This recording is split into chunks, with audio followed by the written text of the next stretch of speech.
Right, ladies and gentlemen, my name is Kieran and welcome back to another sort of newsy speculation video, but for this time we're actually going to be talking about E3 this year, more specifically Bethesda's conference. That is right, Bethesda are back again this year, but instead of me staying up to bloody 4 o'clock in the morning, they have their show on much earlier than usual. Granted, it's at midnight over here in Scotland when it shows, but that's actually considered quite early for an E3 press conference over here in the UK. Well, besides like Xbox doing theirs at like 4 o'clock in the afternoon, that's always reasonable, but you know, other people don't really consider the rest of the world, So why am I interested in this conference? Well, it's mainly because I'm very curious of what they're actually going to be showing this year, since they've actually already kind of blown their load, I would say, last year, with Starfield, Elder Scrolls 6, and Doom Eternal. And because it's only like one of 3 press conferences that will be happening this E3, including Xbox and Ubisoft. So let's dive into the discussion. Main question is, what do I think Bethesda will show at their conference?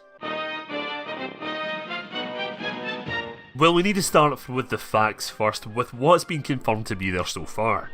id Software are returning this year with Doom Eternal, a brilliant looking shooter that's the sequel to Doom 2016. Bethesda advertised this game as one of the show's main focuses, as they say that we're going to get an in-depth look at the game at their press conference. I don't know if I like this or not, probably because we've already seen the game being played at last year's QuakeCon, and going back to 2015 when they first showed off Doom the reboot in a 30-minute demo, I got so fucking bored during it, I'm not gonna lie. I'm not saying Doom Eternal is gonna be bad or anything, but we all know what Doom is, and I don't think it needs another 20 or 30-minute demo again. Like a trailer or maybe like a 5-minute tour of a level would be enough. After that, we have confirmation that Starfield and Elder Scrolls 6 will not be making it, with Todd Howard saying that we won't be hearing from those 2 games for a wee while. This kinda sucks because I was hoping for like at least another teaser for Starfield, since this is a brand new IP and we don't really know anything on it. It'd be nice to get more of a reason to be hyped for it other than the fact that it's like a new BGS game. Like with CD Projekt Red, I wasn't hyped for Cyberpunk 2077 until I seen the trailer,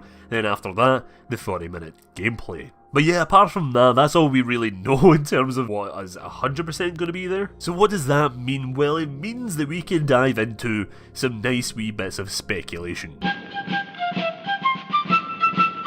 Let's start off with the easy stuff. Tango Gameworks will definitely be returning this year, which gets me excited because I love the first 2 Evil Within games despite the flaws that they may have. Now what I'm thinking here is that they're probably going to be announcing like either a new Evil Within spin-off title or a brand new survival horror IP. Now which one would I prefer? Probably a new IP, to be honest. Evil Within is great and all, but the story of Sebastian has been wrapped up with Mobius gone. So there's no real reason for the character to go back in the stem without it being like, ah, right, here we go again. There is a new villain and control a stem. That's why I'm thinking, if it isn't a new IP, then it'll probably be like a Evil Within spin-off featuring new characters, and it takes place before Evil Within 2. I would love to see what they're working on, because right now, they're going up against Resident Evil 2 Remake, which I consider one of the best survival horror games yet, so I'm really excited what they're going to bring to the table. Going back to BGS, I'm picturing like a situation much like in the 2016 show, where they showed off a video where Todd Howard talked about the upcoming Fallout 4 DLC. Here I definitely see them doing the same thing with Fallout 76, with a trailer for Nuclear Winter and maybe a tease for Wastelanders. By the way, if you're interested in me speculating about these DLCs, I have done videos talking about them before, so you can go check them out, they're on the channel. Apart from that though, don't expect much from BGS because they did, as they said before, Todd Howard confirmed Starfield and Elder Scrolls 6 will not be making it this year. Eventually during the show, if usually in the middle, we will get updates on Elder Scrolls Online, Elder Scrolls Legends, and Quake Champions. Will we care though? No, probably not. Unless id or ZeniMax come out with a brand new game or IP for Quake, or maybe another like big MMO, then most likely I probably won't care when these people are on stage. It's kind of like a bathroom break, you know? Machine Games will be there showing off a trailer for Wolfenstein Young Blood before it comes out in July. And maybe we will even get a tease for Wolfenstein 3, since Bethesda are now announcing games a good while before they are released. Again, I just hope that they don't have like an extended 30-minute showing of the game, because like with Doom, we all know what Wolfenstein is. It's a shooter, you shoot Nazis, we don't really need much more explanation than that. Now let's talk about Arcane, because they actually have been quite quiet about what they're working on. They confirmed that they will be taking a break from the Dishonored series, which fair enough, they've had 3 games in the past 7 years, which I would say is actually alright for a series, since they probably have like other ideas rooting around their head that they would rather work on, instead of churning out the same old Dishonored games. Bear in mind, just want to keep clarifying this because I feel like I'm being negative during this video. I actually do love Dishonored, I do love all these IPs, it's just that we've seen them all before, you know?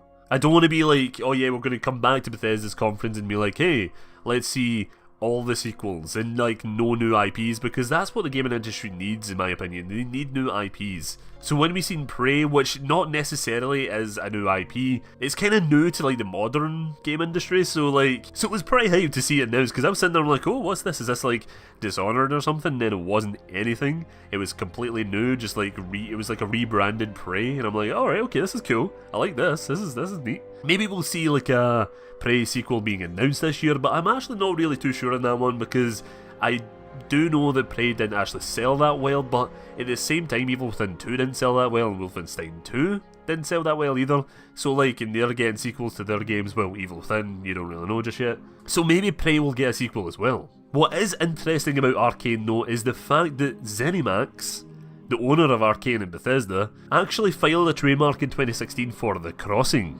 Now if you don't know what that means, well, back when Arcane were working with Valve, they announced a game called The Crossing, which attempted to blend together single player and multiplayer by having the single player campaign take place through a series of multiplayer matches, which kinda reminds me of Titanfall 1's campaign, but maybe a little bit better. The Crossing was cancelled though when Arcane had some financial troubles. So I'm guessing Arcane pitched the idea again to ZeniMax back in 2016, which led them getting the trademark. Since that was back in 2016 when that happened, expect an announcement this year. So I'm guessing like just the end question here is, am I hyped for this press conference? Not really. To be honest, from last year I was sitting here and I'm like, do you know what? I don't really feel like staying up for Bethesda's conference this year, and the only reason why I'm actually watching it this year is because they have it at a reasonable time. Because remembering back to like, what was it? Was it 2017? I think it was 2017. I stayed up. I actually set an alarm for like 4 in the morning. I woke up, I watched it, and then I went back to sleep. And in the morning I was like, well, that happened. Evil Within 2, they only got like, what, 5 minutes of screen time or something, and Wolfenstein 2 got about fucking half an hour, 40 minutes.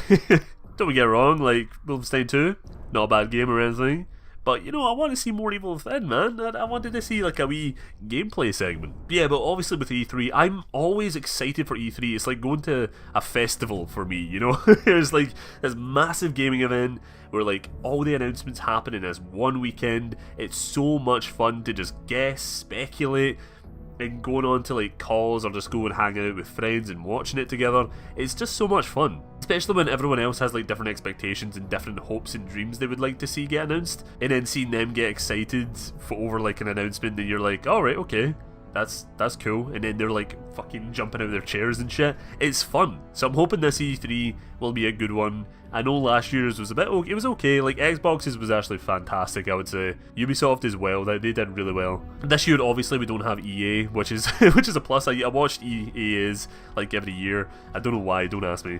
And obviously with PlayStation, they don't really have much. So we have Xbox, which hopefully Fable 4 is going to be announced, hopefully, maybe. And we have Ubisoft, which I always go into there and I'm like, I have no idea what's going to be announced. I want to see what they come up with, because I kind of do, like, Ubisoft have kind of a soft spot on me, to be honest. I kind of like them. It's probably because they're French, I don't know. French charm. So that is all I have for Bethesda E3 Showcase this year. Let me know what you think down below. Will you be tuning in on June 9th? Let me know down in the comments below. I was going to bring up the whole Fallout 3 remaster and Rage 2 DLC, but these things probably won't happen, because Rage 2 will literally just be out for like, what, a month or something like that? Maybe like a couple of weeks before E3? And then the Fallout 3 remaster, I just don't think that's going to be happening. Even though I do want it, I don't think it's going to be happening. Special thanks to my brilliant wee patrons Simon609, Devil, Proxy1 and Spooky Nerd for helping me out over on Patreon. Thank you guys so much. By the way, new early access to a Patreon video now, so go check that out. It's called Fallout Quests. Pretty fun. So yeah guys, that is it for me for today. Thank you guys for watching. I know I've been doing a lot more RPG focused videos recently. It's just because I'm just enjoying everything. I'm just loving it. So many new games are being announced. Vampire, I cannot wait for more news on Vampire. It's gonna be so much fun. Fallout 76 I've been getting right into, and it's been fun. I'm not gonna lie, I've been enjoying my time with Fallout 76 recently. And with survival horror titles, I have so many survival horror videos planned, probably a lot more than RPG and Fallout videos, so stay tuned for that. Anyway guys, thank you so much for watching, I really appreciate you guys tuning in each time, I love it. Thank you guys so much for watching, and see you later. Bye bye.